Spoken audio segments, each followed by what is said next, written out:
Good morning, Oklahoma. Welcome to the Middle Ground. I'm your host, Michael Carnuccio. Currently 9 states do not have an income tax on the work and wages of their citizens. Some of those states are Alaska, Florida, Nevada, South Dakota, Texas, Washington, Wyoming. And a book on the market called How Money Walks claims that our state and many others are losing millions of dollars annually to these 7 states. In fact, according to the book, Oklahoma lost more than $955 million in annual gross adjusted income. Here to tell us more is Travis Brown, the author of How Money Walks. Travis, thank you so much for being with us today. Let's start off with just a general question about the book and the premise behind the book. Why did you write this book? Well, How Money Walks is a look at our Internal Revenue Service figures over the last now 19 years. We look at every movement of an American. If you had a 1040 tax return filed since 1992 up until the last year that we have records, we're tracking how people have moved with their feet and taken their wallet. And it shows generally the big picture, which was why we wrote the book.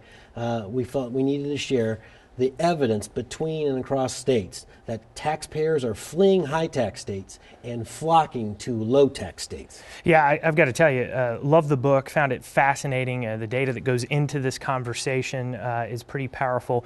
You mentioned the reason that over the last 2 decades folks are flocking, and it's tax rates. Can you give us an example or dive a little deeper into that? Well, here in Oklahoma, you've had a situation, not just competing in football, not just in basketball, but you're competing across the state lines, both from Kansas and from Texas. Texas, we know, has received $1.3 billion of Oklahoma income in the last 19 years. That's very substantial. Of course, most people here locally know Texas has no personal income tax. It's leading the country in job growth. There's a lot we can learn from Texas, but every state situation is different. We also know that Oklahoma's been losing to Florida, much farther away from this region. On the good news side of the equation, that trend has been reversing since about 2005. Something substantial happened here that we'll get into hopefully in a minute that has resulted in improvements made to the Oklahoma economy. We know that, for example, over $700 million of California income has come into Oklahoma. So sometimes when people move, they're willing to go great distances in that U-Haul box or that truck. Yeah, let's talk about that because California and New York, Illinois, New Jersey, where I had spent some time when I was younger, are loser states. Oklahoma has seen a little uptick here recently. So what is it that Oklahoma is tapping into that, of course, Florida and Texas are enjoying right now, and so Washington State and some of the others? Well, in addition to the How Money Walks book, we have all this information on a smartphone app, so you can pull this up, any of these this data from by city, by county, or by state to see your community's information. When you do that, you look at the Oklahoma State results. It was showing that you were losing more income year over year until about 2005. So looking back, sometimes these things take time to really analyze what has worked well for a state like yours. We know that it's been gaining more of income back and losing fewer taxpayers since 2005, and that was the year when Governor Brad Henry was cutting marginal prices on work, taking your state income tax rates from the 7% range, ultimately getting it down where it is now in the 5% range.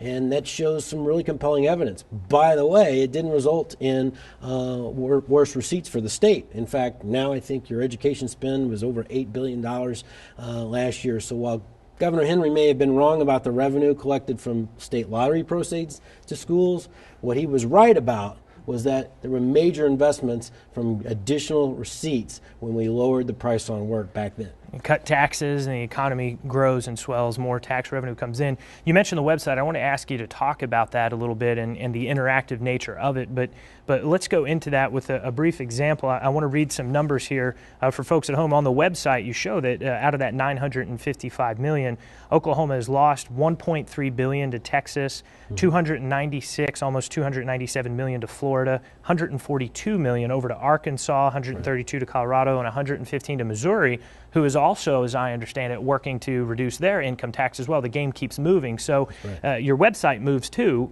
Talk to us a little bit about the interactive nature of that website and how folks at home can find more information.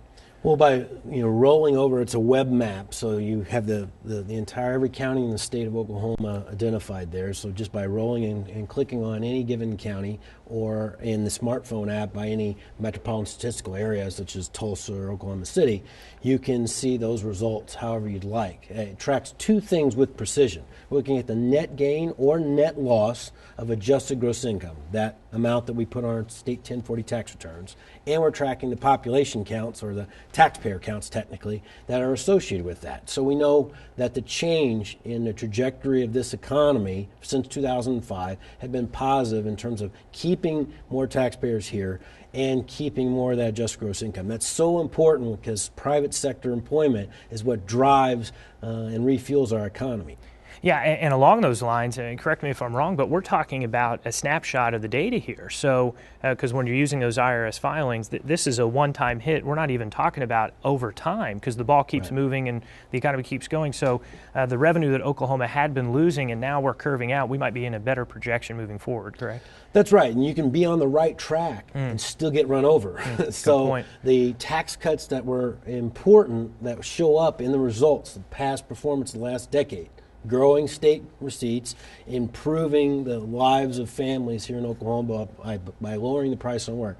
That's been very good. But when you have these border states, Missouri cutting the first income tax cut in 92 years just recently, overriding a veto of a governor, and Kansas zeroing out self-employment taxes in their figures of where you were gaining income, and previously was Kansas. Now you have to look at this as a more competitive situation, and you certainly know that the Lone Star State is not giving up on the way they do things. You have to compete. So what does Oklahoma need to do? As you looked at every state and what's working and not, what would you recommend for Oklahoma moving forward to be able to compete and continue on a good trend?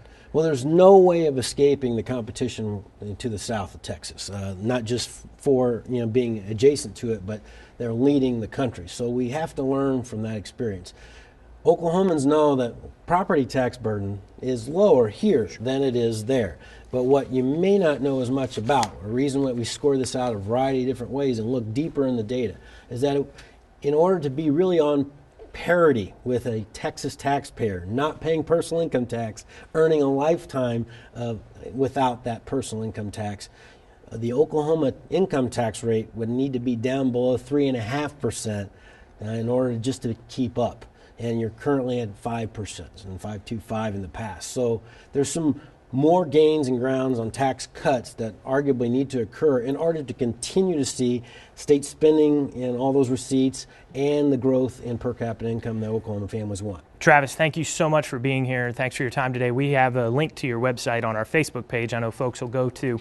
Well, if we are losing money to other states, what can we do about it? Well, up next, Representative Tom Newell will be joining us to discuss this and much more. And then we'll be talking about the minimum wage and efforts at the state capitol to turn all of this around. We'll have that all up